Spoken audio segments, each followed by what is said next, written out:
오늘은 논어 제9자한편 두 번째 문장이 되겠습니다. 이 자한편은 지난번에 1장에서 말씀드렸다시피 이 공자가 제자들한테 가르치면서 있었던 에피소드인데, 오늘은 이 공자가 좀 겸손하다고 표현을 해야 될까요? 하여튼 공자는 이제 여러 분야에 대해서 각 다식을 했나 봅니다. 공자는 문과 무가 겸비된 사람이거든요. 그러니까 조선시대 와서 무보다는 문을 강조했지만, 공자는 키도 컸고 또 여러 가지 무기도 잘 다뤘기 때문에 어느 한 분야에 대해서 전문적으로 잘 했다라고 말하지는 않은 것 같아요. 그래서 이제 동네 사람들은 공자는 여러 가지는 많이 알지만 어느 한 가지는 특출하게 잘 하지는 않지 않냐라고 말이 나오게 되는데, 오늘 바로 그런 내용이 나오네요. 읽어드린다면, 다랑 당인말, 다랑에 있는 당, 집당자인데요.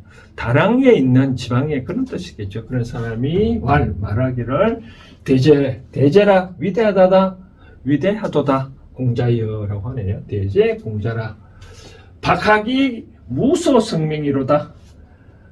공자께서는 위대한데 박학 넓을 박잖아요. 그죠? 넓기 두루두루 잘 안다. 그런데 무소성명이라, 이름을 이룬 바가 없다라고 하네요. 쉽게 말해서 어떤 하나의 대목에서 전문가라고 해서 참 위대하다라고 말하지는, 이름을 이루지는 못했다라고 하네요. 이러한 대목에서 어떤 분들은 이거를 공자를 비꼬았다, 많이 알지만 어느 하나의 전문가는 아니지 않냐, 비꼬았다라고 얘기를 하면서도 한편으로는 좀 뭔가 애석의 표현이다. 많은 것을 알지만 어느 하나에 대해서 전문가가 없으니 뭔가 좀 아쉽지 않느냐라는 투로 말씀을 하는 사람도 있습니다. 그러자 이제 공자를 가만히 있는 분은 아니죠, 그렇죠?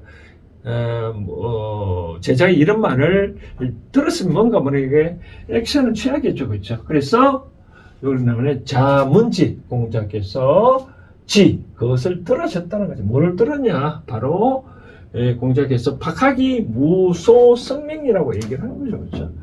그래서 말을 했다. 누구한테? 문제자, 문화의 제자들한테 말했다. 뭐라고 얘기했냐 하면 재밌네요. 오하집이라.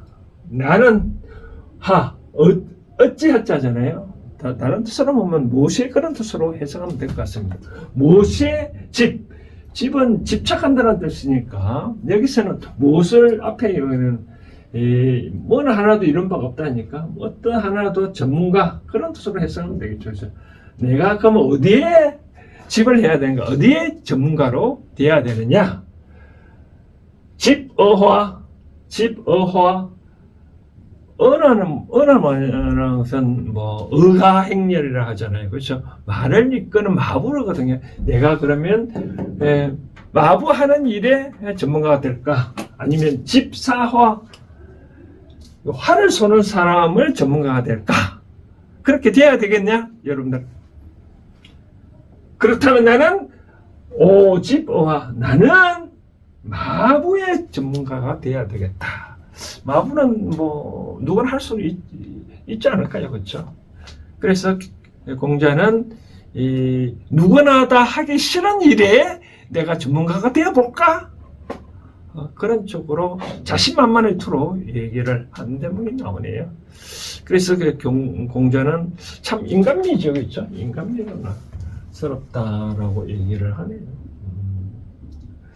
여기서 이제 이거를 현대적으로 우리가 무엇을 알아야 될까라고 말씀을 드리고 싶은 거는, 좀 사람이 살다 보면 그럴 수도 있겠죠.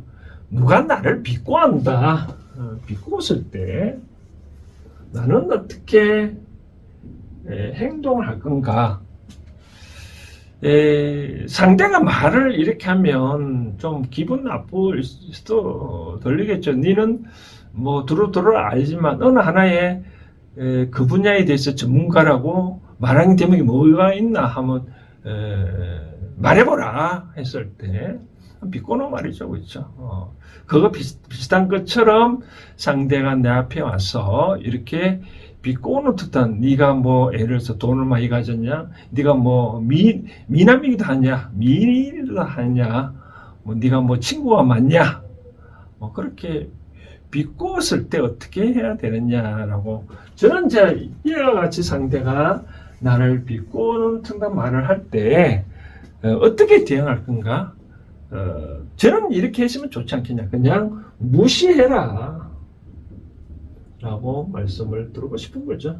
여기에다가 내가 뭔가 모르게 액션을 한다는 뜻은 두 가지가 있겠죠. 그렇죠? 첫 번째는 나는 아니다. 더더욱 네가 생각하는 것보다는 돈도 많고 미남이다. 그렇게 강력하게 주장하는 것도 있잖아요. 그렇죠? 두 번째는 어떤 말이냐면 인정을 하지만 인정을 못하니까 좀 기분 나쁘게 말을 할 수도 있잖아요. 그렇죠?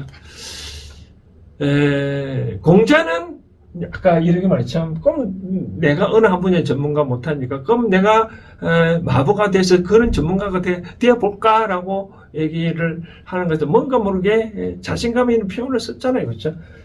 그것처럼 저는 이와 대응에 대해서 아무것도 응대를 안 하면 분위기가 반전이 되는 거지, 그 순간에 모르게 받아들이면 또 상대가 또 공격을 하고 또 공격을 하고 그럴 바에는 시간은 귀중한데 굳이 그렇게 시간을 허비할 필요가 있느냐라고 말씀을 드리고 싶은 거죠.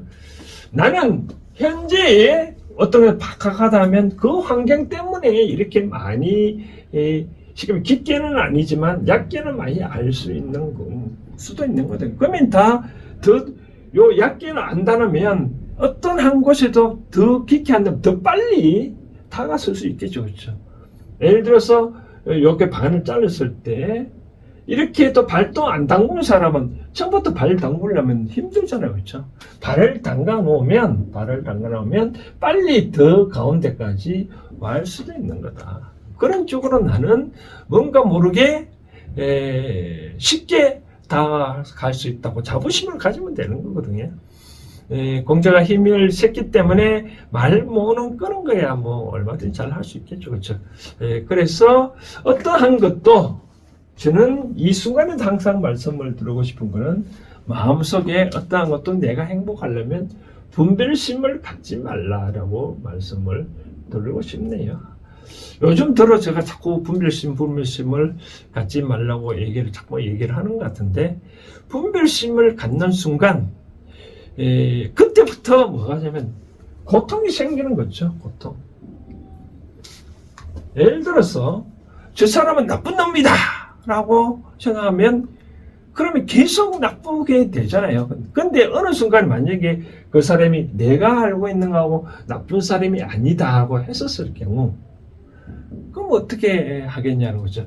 요즘 가끔 보면 그런 만화 뭐 등등 유튜브 영상 보면 뭐 할머니가 나타나가지고 쫓기 나왔는데 알고 보니까 그 할머니가 돈이 막 굉장히 많은 뭐 부자였더라. 또 길가에 과연 어떤 노인이 과연 장래에 뭐 며느리감을 테스트하기 위해서 거지 행세를 했더라.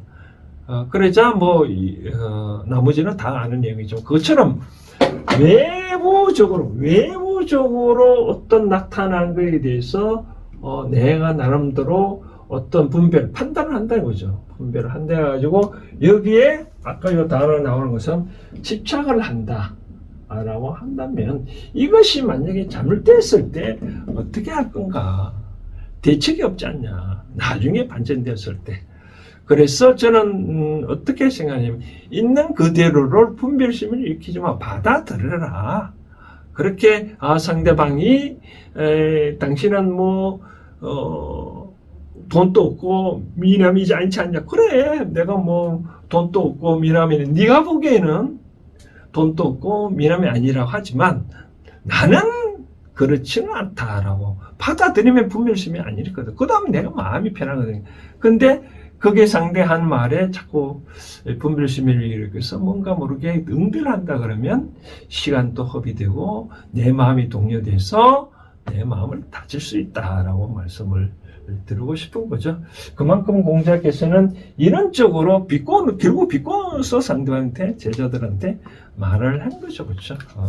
그런 차원에서 요 한편 두 번째 문장은 받아들이면 좋은데, 여기서는 꼭 명심할 것은 상대방이 나를 비꼬든 어찌됐든 간에 거기에 대해서 내가 반응을 하지 말라라고, 그러면 만사 형통이다 말씀을 드리고 싶습니다.